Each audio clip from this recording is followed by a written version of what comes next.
저는 유치부, 유초등부, 그리고 중등부, 고등부 이때까지 교회에 항상 9시까지 왔어요. 9시가 메인이었습니다. 저 때는. 근데 저희 어머니는 11시에 가셨어요. 그러니까 우리는 지금 다 11시잖아요. 교회학교 11시, 어르신들 예배도 11시인데 공간이 여러 개니까 따로 동시에 예배를 드릴 수 있으니까 11시에 다 같이 하지만 제가 어릴 때 다녔던 교회는 예배당 하나를 가지고 아이들부터 어른까지 다 씁니다. 그러니까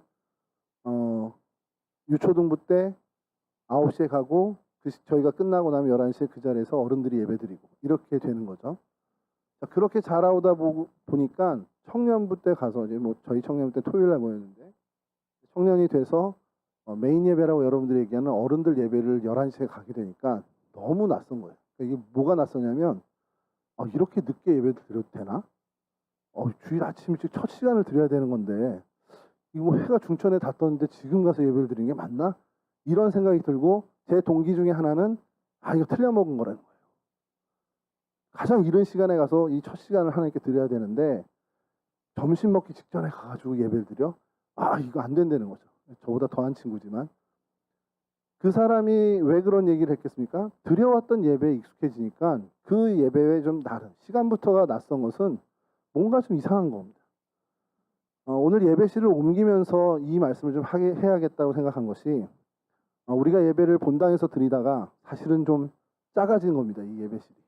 그러니까 이 예배가 좀 더 가벼워지거나 덜 중요한 예배로 생각이 될 수도 있겠다는 생각을 좀 한 거예요. 겁을 먹은 거죠. 여러분들 잘 모르니까 여러분들의 신앙의 그 내면을 제가 잘 알면 이런 거에 하나도 안 흔들린 청년들인데 라고 생각하면 좋은데 여러분들이랑 이제 얘기를 해보니까 별로 얘기도 안 하고 난 어떤 신앙 갖고 있어요 이런 얘기 안 하다 보니까 그냥 이례적으로 예배당이 작아지고 그러니까 이 주일 3부 예배가 굉장히 좀 이 격이 좀 떨어지는 이런 어떤 중고등부 예배 수준으로 왔다라고 생각하는 거 아닌가 이런 걱정이 있었습니다. 그래서 오늘 예배에 대해서 좀 다시 한번 생각하려고 하는 것이 예배는 장소에 의해서 결정되지 않습니다. 예배는 시간에 의해서도 결정되지 않습니다. 예배는 여러분들 아시다시피 여러분들의 마음, 신령과 진정, 영과 진리로 드려지냐 아니냐 그것 하나로 결정이 돼요. 그럼 영과 진리로 드리는 게 뭐냐는 거예요.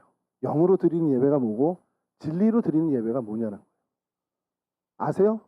영으로 드리는 예배가 뭐고 진리로 드리는 예배가 뭡니까? 그러면 어떻게 대답하실래요? 그래서 하나님이 친절하게 이런 여러분들이 대답을 못할 줄 아시고 그 4,000년 전에 6,000년 전쯤 되겠구나.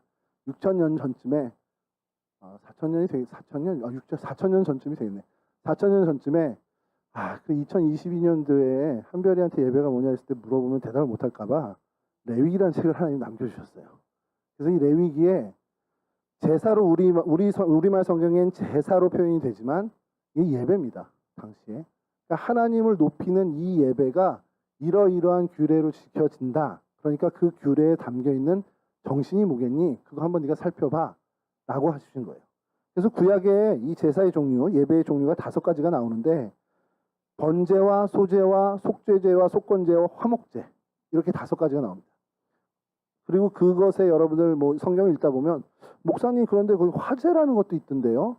거제라는 것도 있던데요. 이렇게 얘기하는데 그것은 번제, 소제, 속죄, 속건제, 화목제는 큰 진짜 예배의 명칭이고 그것을 어떤 방식으로 하느냐. 뭔가 제물을 들어서 하나님께 드린다 보면 거제.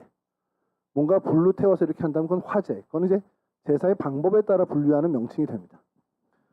그러니까 번제, 소제, 속죄제, 속건제, 화목제가 원래 고유한 제사의 예배의 명칭이고 그 예배 속에 드려지는 방식에 따라서 화제라고 불릴 수도 있는 그러니까 화제의 방식을 한다. 그러니까 방식을 얘기하는 겁니다. 거제, 들어서 제물을 드려서 하나님께 드린다. 이런 방식이죠. 이해됐죠? 여기까지는. 그래서 여러분 번제는 뭐냐면 전체 다 태워서 정말 하나도 안 남기고 다 태워서 하나님께 드리는 겁니다. 그러니까 이게 지금 왜 태워요? 이렇게 얘기할 수 있지만 하나님께 드리는 방식을 이 어리석은 인간들은 방법이 없는 거예요. 영이라는 것도 잘 이해를 못하고 이게 뭔가 재물이 하늘로 올라가야 되는데 이걸 어떻게 올려? 당신 비행기도 없고 우주선도 없잖아요. 뭐 누리호라도 있으면 태워서 보내는데 그게 없을 때니까 어떻게 올라가지? 그러면서 천사가 내려와서 이렇게 닮아갈 거야. 이런 상상도 하고 여러 가지가 있는데 딱 보니까 눈에 정말 가시적으로 하늘로 올라가는 게 보여요. 뭐죠? 태워서 연기를 만들면 진짜 이렇게 하늘로 올라가는 거예요. 그래서 고대 모든 종교의 제사 방식엔 이 불을 피워서 제물을 사르는 게 다 들어가 있습니다.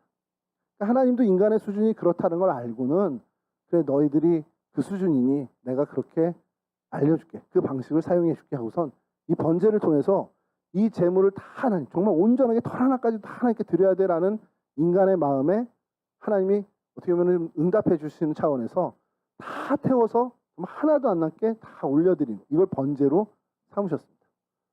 번제는 정말 정기적인 예배예요. 제사장이 이스라엘의 어떤 정기적으로 이스라엘 사람들이 대속죄일도 좋고 와서 계속 예배를 드릴 때 이 번제를 드렸습니다.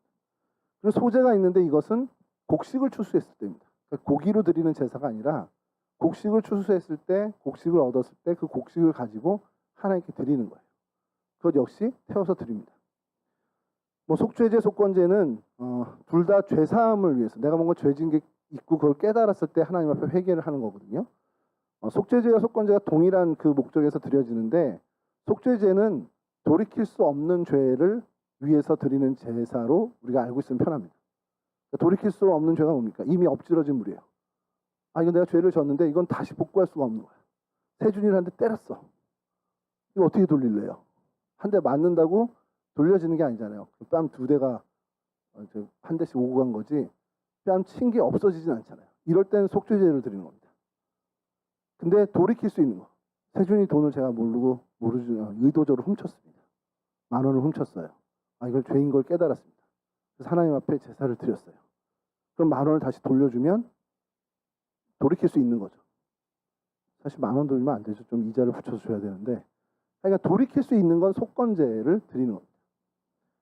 그리고 화목제는 오늘날의 예배입니다. 하나님과 관계를 위한 이건 무슨 큰 내가 하나님께 간구하는 게 있는 것도 아니고 정말 하나님과의 관계를 위해서 드리는 정말 예배인데 특별히 아주 감사한 일이나 내가 하나님한테 서원하는 뭔가 약속하는 일이 있을 때도 이 화목제를 드리게 됐습니다. 그래서 여러분 화목제는 이게 보통 가장 일반적인 예배, 가장 보편적인 예배로 우리가 생각할 수 있는데 예수님께서 이 땅에 오셔서 하나님과 인간 사이에 화목 제물이 되셨다라는 표현을 들으신 적이 있을 거예요. 그 화목제의 제물이 이 화목제입니다. 그러니까 주님께서 이 땅에 오셔서 사람과 하나님의 관계를 회복시키셨다. 그때 희생물이 되셨다. 그래서 화목제물입니다. 그러니까 화목제는 하나님과 사람의 관계를 개선하고 돈독하게 하고 그 관계를 더욱더 두텁게 하는 그 목적하에 드려지는 예배고 이게 오늘날의 사실 예배, 오늘날 우리의 예배의 가장 근간이 되는 예배라는 겁니다. 그러니까 너 예배 왜 드리니?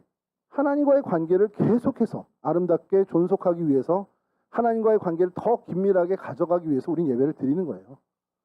방식은 이제 있겠죠. 하나님 앞에 정말 가서 자복하고 엎드리고 하나님 말씀에 경청하고 내 입술을 열어서 하나님을 찬송하고 하는 그 모든 것의 목적은 내가 하나님과의 관계를 이미 괜찮다면 더 돈독하게 하는 거고 조금 하나님과의 관계가 소원해졌다면 그 관계를 회복하고 그래서 그 관계를 통해서 하나님께 나아가는 그게 예배의 근본적인 목적이라는 겁니다. 자, 그래서 그 화목제의 규례를 잘 살펴보면 예배는 이렇게 드려야 되는 거구나. 우리가 주일에 가서 예배 드릴 때 이런 자세로 예배를 드려야 되는 거구나 라는 것을 깨닫게 되는 겁니다. 그 규례를 보면서 그 규례에 담겨있는 정신을 살피는 거거든요. 가서 앉았다가 시간 딱 되면 일어나서 나오면 되겠지? 그걸로는 예배가 부족해요. 하나님이 그런 예배를 받는 게 아니고 정말 하나님이 이 화목제의 정신을 통해서 그러니까 성경을 통해서 하나님이 예배는 이렇게 드려야 돼. 이 정신으로 드려야 돼 라고 한 그것을 정말 여러분들이 이 시간 1시 반에 와서 2시 반까지 그 정신을 생각하고 실현해야 그 예배를 하나님이 받아주신다는 겁니다. 그래서 오늘 화목제물에 대해서 좀 살펴보려고 하는 거예요. 여러분 그 번제 아까 말씀드린 소제, 속죄제, 속건제, 화목제의 제사의 특징을 좀 하나 보면 번제는 드려진 제물이 싹 다 없어집니다. 그러니까 이거 아예 없어지는 거예요. 그 예배를 통해서. 근데 소제나 속죄제, 속건제는 제사장 몫이 있습니다. 그러니까 어느 정도 다 태우진 않고 어느 정도 남겨요. 다 태우는 게 아니라 일부를 남겨서 이 제사를 집례한 제사장, 레위인들의 생활비, 그래서 뭐 신수비라고도 하는데 생활을 할 수 있게 그거를 드리는 겁니다. 그러니까 하나님께 드리기도 하고 제사장 몫을 따로 떼어 주기도 합니다. 근데 이 화목제는 제일 좀 이상한 게 제사장의 몫을 일부 떼서 주는 건 동일해요. 근데 태우지를 않고 태워서 하나님께 드리는 게 아니라 제물을 드린 사람이 나머지를 가져갑니다. 되게 독특한 제사죠. 다른 제사에 비하면 굉장히 특징적인 제사입니다. 내가 양이나 소를 잡아서 이제 뭐 각을 뜨잖아요. 그 제사장이 각 뜨는 거 아닙니다. 본인이 각을 뜹니다. 우리 규례를 보면 피투성이가 될 겁니다. 피투성이가 될 거고 그 각을 뜬 것을 일부 뭐 넓적다리와 이 몇 살을 제외한 그렇게 해서 제사장에게 몫으로 떼어주고 제사장이 거기서 하나님께 뭐 이렇게 하겠죠. 그런 다음에 나머지 그 제사가 끝난 다음에 그 고기를 드린 사람이 그대로 들고서 집으로 가져가는 겁니다. 좀 다르죠. 이 다른 거 태워가지고 없애는 거 전혀 다르죠. 근데 이게 재미난 것이 가져가는데 하나님이 특정한 규례를 남겨놔요. 너 이거 내가 태워서 나한테 주는 거 대신에 내가 너 줄게. 너 주는데 대신 너 이 약속은 지켜야 돼 라고 한 것이 뭐냐면 가져가서 오늘 내로 그거 다 먹어야 된다. 남기지 않아야 된다. 이게 전제 조건인 거예요. 여러분 여기서부터 우리 고민이 시작됩니다. 저와 여러분들의 고민의 크기가 달라질 거예요. 뭐 도전해 볼 만한데 이런 생각이 저는 드는데 여러분들은 이거 어떡하지? 이 걱정이 들 겁니다. 자, 아침 일찍 일어났어요. 어느 제사 드리는 사람이. 그래서 예를 들어서 소를 잡았다고 칩시다. 흠없는 소를 잘 골라가지고 성전으로 가는 거예요. 자, 이렇게 끌고 가. 자, 그런데 뭐 나만 드리는 게 아니잖아요. 뭐 여러 명이 앞에 서 있을 거고. 아침 일찍 갔어요. 막 7, 8시에 갔다고 치죠. 그러고서는 뭐 운 좋게 좀 일찍 도착해서 또 뭐 내가 순서가 좀 웨이팅이 길지 않아가지고 한번 8시쯤 제사장을 만나서 잡기 시작했다 치죠. 소를 소 도살 이 얘기는 여기서 하면 안 되는데 하여간 곱게 죽여서 털을 다 가죽을 벗기고 이제 분해죠. 해체라고 하죠. 이렇게 고기 잡은 건 얼마나 걸릴 것 같습니까? 고기 해체 작업이 진짜 빠른 사람이 4시간이래요. 근데 그 정도 걸리지 않겠어요, 여러분? 가죽 다 벗기고 뭐 하고서 내장 다 끄집어내고 뭐 부위별로 자르는 것만 제하더라도 3, 4시간에서 4시간 정도 걸린다 치자고요. 그럼 8시에 제사장을 만나서 운 좋게 만나서 하면 12시 정도 됩니다. 그럼 그 각든 고기를 가지고 제사장이 하나님께 이렇게 제례를 규정대로 하겠죠. 최소 1시간 할 거 아니에요. 우리 예배도 1시간인데. 그럼 그게 이제 끝나면 1시 정도 될 거예요. 제사장 목 띄고 1시에 이제 집으로 가지고 옵니다. 다행히 집이 가까워서 집에 뭐 1시 15분, 20분쯤 도착했다 치죠. 자, 그때부터 이제 먹기 시작하는 겁니다. 구워 먹든지 삶아 먹든지 국 끓여 먹든지 먹기 시작합니다. 어느 정도면 그거 다 먹을 수 있을까요? 자, 그래서 여기서부터 재미난 재미난 이제 조사 자료. 만약에 소를 잡았다. 소를 잡으면 대략 몇 근이 나오는지 아세요? 대략 800에서 700근에서 800근, 뭐 많게는 900근까지 나옵니다. 제사장 몫으로 그래 뭐 크게 쏘자 해서 100근 줬다 치죠. 그럼 600근 남아요. 자, 600근을 오후 1시부터 먹기 시작해야 되는데 여기 함정이 또 하나 있습니다. 유대력으로 그날 지나기 전에 다 먹어야 된다. 유대의 하루는 언제 끝나죠? 해가 지면 그날에 끝나는 겁니다. 우리처럼 자정 12시까지 먹자 이게 아닙니다. 그러면 6, 7시, 여름이라고 쳐도 7시, 8시인데 넉넉히 우리가 해서 그냥 8시에 해 진다고 치죠. 자, 1시부터 고기 먹기 시작해서 8시에 600근을 다 먹어야 됩니다. 그래야 뭐냐? 하나님 앞에 유효한 예배가 된다는 거예요. 넘어가면 부정한 겁니다. 무효예요. 무효를 넘어서 오늘 성경은 뭐라고 그러냐면 가증한 일이 될 수 있다는 겁니다. 그러면 하나님 앞에 내가 크게 소도 잡고 이렇게 해서 비용까지 들여가지고 예배를 드렸는데 오히려 하나님한테 책망받는 일이 된다는 거예요. 그럼 무슨 일이 있어도 어차피 돈 드린 거 제대로 하나님께 드려야 되는 거죠. 제대로 이 유효한 예배가 돼야 되잖아요. 그럼 여러분들이 그 당사자가 됐을 때 이 600근 어떻게 해결할래요? 나눠주고 보관하면 안 된다니까? 그날 다 누가 먹든 다 먹어야 된다니까? 그래서 잔치 600근 다 먹으려면 잔치에 몇 명 정도 초대해야 됩니까? 한 근씩 먹어도 600명이에요. 그죠?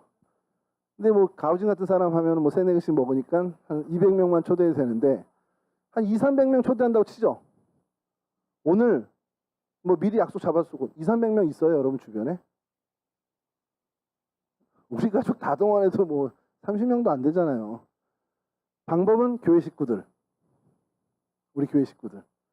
근데 제가 볼 때 우리 교회에 뭐 300명 정도 치고 한 그릇 드실 수 있는 분은 내가 볼 때 100명도 안 돼요. 다 뭐 한 200g 드시면 다 아우 배불러 이제 못 먹겠어 이러실 것 같은데 남기면 안 됩니다. 이거 아시죠? 먹다 남으면 절대 음수로 버리죠. 이거 안 돼요. 그럼 어떻게 해요? 동성교회 교인 갖고는 안 되는 겁니다. 무슨 말인지 알겠죠? 더 사람이 필요합니다. 어떤 사람 부르겠어요?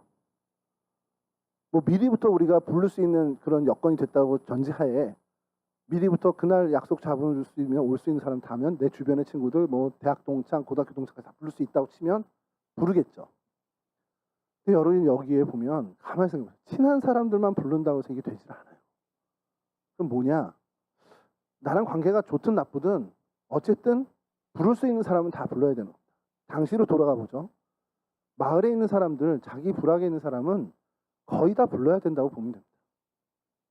근데 뭐 저만 그런지 뭐 여러분도 그런지 잘 모르겠지만 제가 요즘 제기 이동이에요. 요 동네가. 제기 이동에 살면서 통장님하고 이제 용동교회 권사님인데 통장님하고 이런저런 얘기하고 이렇게 요 동네를 자꾸 이렇게 개선해 보려고 특히 이제 주차 문제를 개선해 보기 위해서 애쓰는데 그러다 보니까 요 앞집 할머니가 저를 싫어해요. 아우 목사라는 사람이 너무 깐깐하다고. 깐깐하셔서 주차 못하게 하니까 이제 깐깐한 사람이 되는데 그래서 그 옆집 할머니하고 또 친해요. 아들이 일요일 저녁마다 오는데 차가 커요. 렉스턴 뭐 이건데 주차할 데가 없다고 저한테 얘기하길래 이거 뒤쪽에 대세요라고 해서 조용히 소문내지 마세요 이렇게 해서 됐는데 그 할머니는 또 목사님 너무 친절하다는 거야. 이 동네 목사님. 자 이렇게 관계들이 다 생기는데 동대문 복지관의 직원들은 차를 갖고 오는 직원들은 제가 좋은 사람이에요. 우리 교회에서 여기 주중에 쓰게 해주니까. 근데 거기 줌바 댄스 하는 강사는 제가 되게 나쁜 사람이에요. 창문 열고 해가면 맨날 가가지고 문 닫아주세요 맨날 이러거든요. 자, 다 부르는데 나랑 관계가 좋은 사람만 불러서는 안 된다는 겁니다. 평소에 별로 관계 안 좋고 그냥 험한 말 오고 갔던 사람이라 할지라도 내가 적어도 이 고기를 소비하기 위해선 필요한 사람들이 되는 거예요. 그래서 불러서 그 잔치에 참여를 시켜야 됩니다. 교회 안에도 마찬가지겠죠. 교회 안에도 모두가 다 사랑스러운 동성교회 교인이지만 평상시 나랑 별로 안 좋았던 사람도 있을 수 있습니다. 별아 나 그렇게 쳐다보지 마. 그래도 그 사람까지 불러야 되는 거예요. 여러분 이게 하나님이 이런 제사의 규례를 왜 만드셨겠습니까?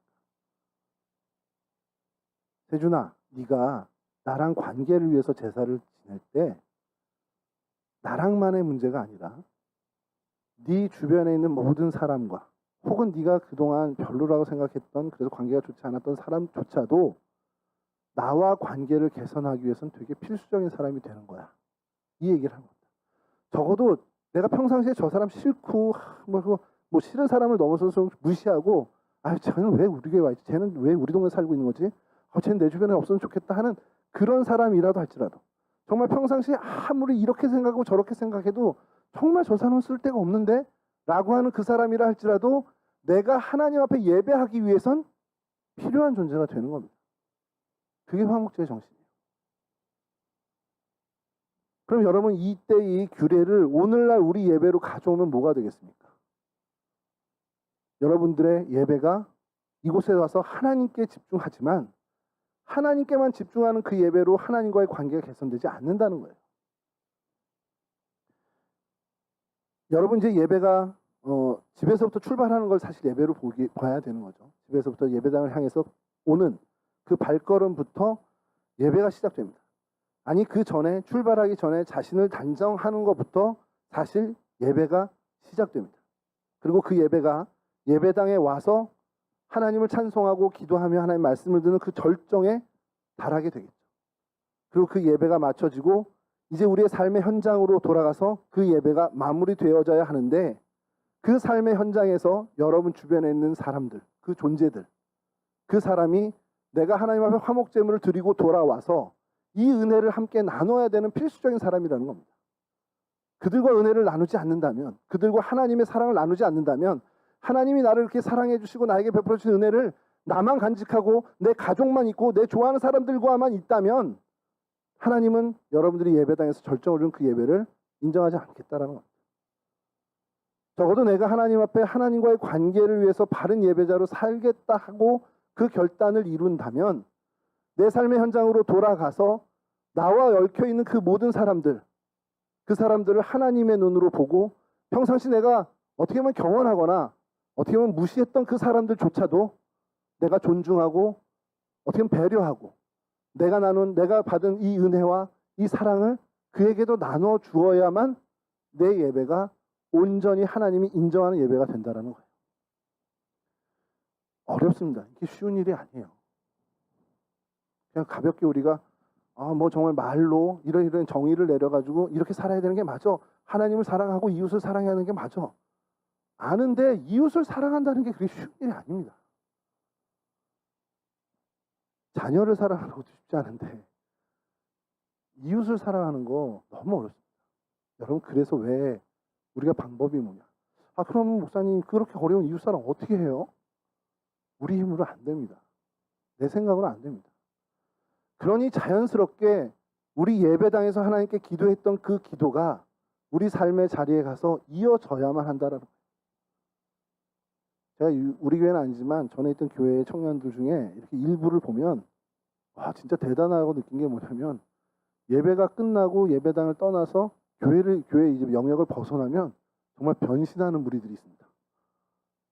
제가 교회 다니던 애였던가 이런 식으로 뭐 복장 헤어스타일부터 싹 탈바꿈이 돼서 이제 향해요. 어디로 향하는지 모르지만 그렇게 갑니다. 그래서 가끔씩 깜짝 놀래고 주일날 만났던 그 애가 그 평일날 만나면 그 애가 아니에요. 심지어 못 알아볼 수 있을 정도로 바뀌어 있는 친구들도 있습니다. 그런 삶을 요구하는 게 아닙니다. 하나님은 여러분들이 예배당에 나와 하나님을 생각하고 하나님께 집중했던 그때에 하나님께 기도하는 그 기도가 여러분들의 삶의 현장으로 돌아갔을 때까지도 이어지지 않고는 진짜 하나님이 말씀하신 이 예배의 정신을 실현할 수가 없습니다. 오늘 목사님 말씀 들으니까 이렇게 사는 게 맞구나. 그게 진짜 예배구나 하고서 결단해서 갔다고 이룰 수 있는 게 아니에요. 여러분 우리 결단이 얼마나 약합니까? 내가 진짜 오늘 저녁부터는 살 빼야지. 결단했어. 밤 8시 보면 제가 뭘 먹고 있어요. 결단을 했는데 먹고 있고 결단을 했는데 그 다음날 물론 사실은 이제 그거를 기도해야 되는데 하나님 살 빼게 해주세요. 다이어트 하겠습니다. 하나님 나를 도와주세요. 내가 정말 뭐 음식물에 좀 자제할 수 있도록 절제할 수 있도록 제 심령을 붙잡아 주십시오. 이 기도를 해야 되는 게 맞는데 안 하고 싶어요. 필요가 없죠. 제가 다이어트해서 뭐예요 이제. 새롭게 연애를 할 것도 아니고 집사람이 이미 만났는데 이미 전 결혼했어요. 저희 아들이 맨날 저한테 그래요. 아빠 뚱뚱해서 어떡하냐고. 난 이미 결혼했어. 네가 문제지. 난 이미 결혼했어. 난 이로써요. 뭐 더 지금 살 빼서 할 게 없어요. 건강 때문에 하는 건 모르지만 제가 외모를 치장하고 이렇게 한다고 해서 제 인생이 뭐가 달라집니까? 제 구원에 뭐 어떤 영향을 주겠어요? 아무 영향이 없죠. 헤어스타일은 정말 여러 주변의 압박 때문에 지난주에 잘랐습니다. 이렇게 파마하고 이렇게 막 했는데 저도 뭐 정신이 없긴 했지만 주변 사람들이 어디 아프니? 계속 그러시는 거예요. 머리 헤어스타일이 막 이렇게 되니까. 이건 환자로 보는구나. 그래서 잘라야겠다 해서 전대중 원사님 비슷하게 좀 자르려고 갔는데 헤어 디자인 원장님이 절대 안 된다고. 깍두기 아저씨로 본다고 절대 안 된다고. 그래서 저 군인 때 그 머리 잘 어울린다고 들었는데 그랬더니 그거는 젊을 때고요. 말랐을 때고요. 지금은 안 된다는 거예요. 그러면서 이렇게 살짝 가려줬거든요. 그 종이 가는 천 같은 걸로. 그랬더니 진짜 문신만 있으면 아저씨가 되겠더라고요. 아유, 알아서 해주십시오 했더니 이렇게 해놨어요. 뭐 저는 만족스러운데 뭐 어떤지 잘 모르겠습니다만 여하튼 우리가 기도하지 않는다면 이 예배자로서의 삶을 이어갈 수 없다라는 것을 여러분 인정해야 됩니다. 내가 내 삶의 현장으로 돌아가서 주일날 그렇게 예배받고 은혜를 얻었으니까 나 그때 찬양하면서 참 너무너무 마음이 뿌듯하고 좋았으니까 그냥 그거 기억 되새기면서 살아간다고 유효한 예배를 드리는 예배자로 살 수가 없다라는 거예요.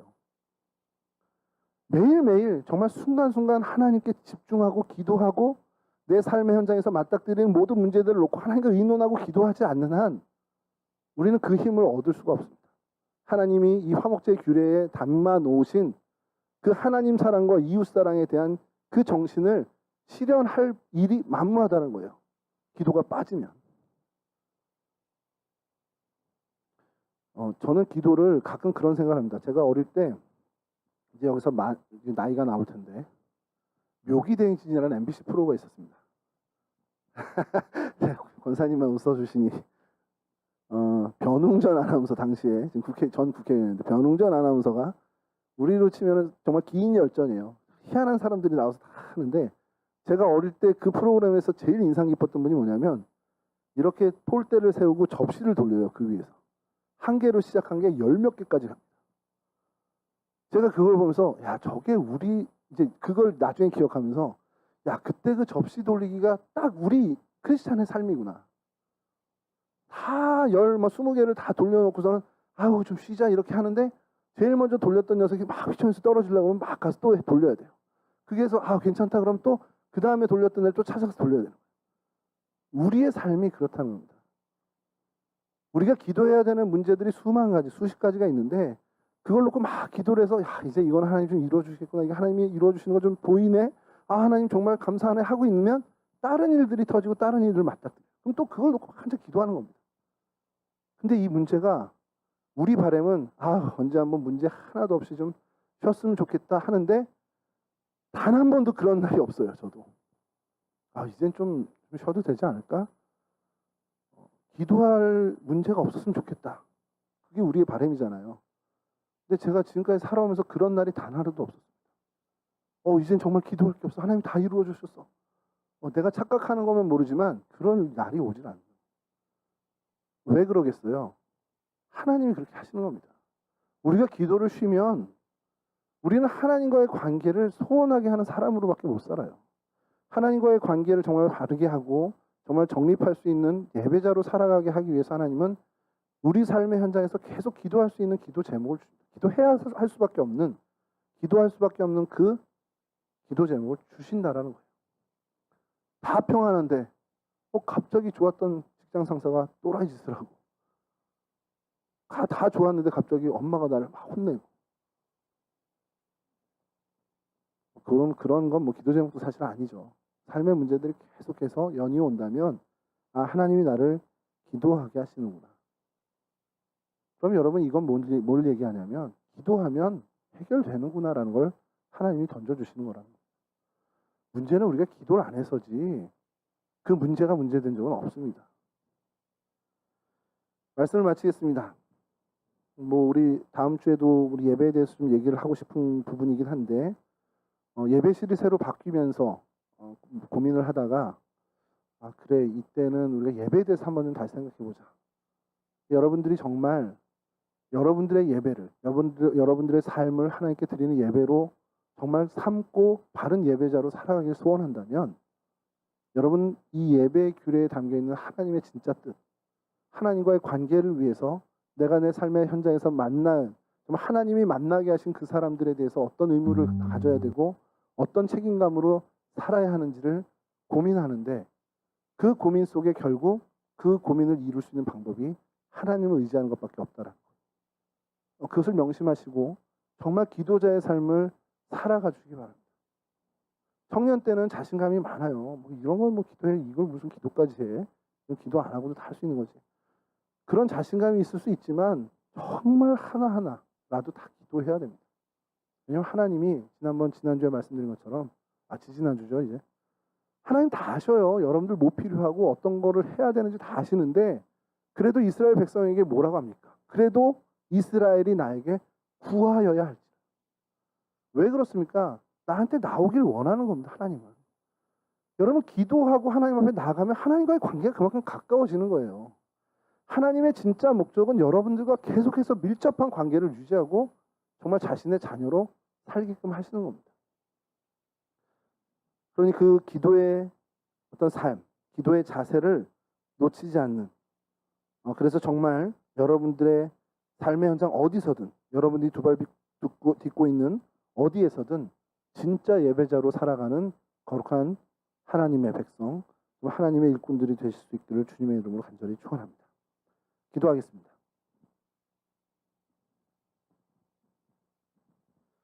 참 좋으신 하나님 감사합니다. 저희로 하여금 귀한 날을 주셔서 주님 앞에 나와 주님을 예배하게 하시고 정말 하나님 앞에 다시 한번 우리의 삶의 자세를 가다듬을 수 있도록 은혜 주시니 감사를 드립니다. 하나님, 이 테바홀 참 너무도 좋고 감사한 공간이 되었습니다. 하나님, 이곳에서 우리 청년들 함께 예배할 때 혹은 어느 곳에서든지 우리가 하나님을 예배할 때 하나님께 더욱더 집중하는 저희들 되게 하시고, 그 집중한, 그래서 하나님 앞에 예배드린 그 삶의 자세를 예배당에서만 하나님 유지하고 살아가는 것이 아니라 우리 삶의 자리, 우리 삶의 현장으로 돌아가서 그 예배자의 자세로 살아갈 수 있는 저희 모두가 될 수 있도록 도와주시옵소서. 하나님, 그러기 위해 주님의 도움을 더욱더 구하는, 주님을 의지하는 청년들이 되길 원합니다. 우리가 입술을 열어 하나님 앞에 구하는 그 기도의 제목들, 우리가 입술을 열어 하나님 앞에 간구할 때마다 하나님 신실하게 들으시고 응답해 주시는 그런 하나님의 은총을 입는 우리 삶의 자리가 될 수 있도록, 그런 은혜를 얻는 은혜의 주인공들이 다 될 수 있도록 하나님 도와주시옵소서. 오늘 돌아가는 발걸음까지도 주님 지켜주시고, 돌아간 이후 삶의 자리에서 정말 신실한 그리스도인으로 살아갈 때에 하나님께서 이들과 함께하여 주시옵소서.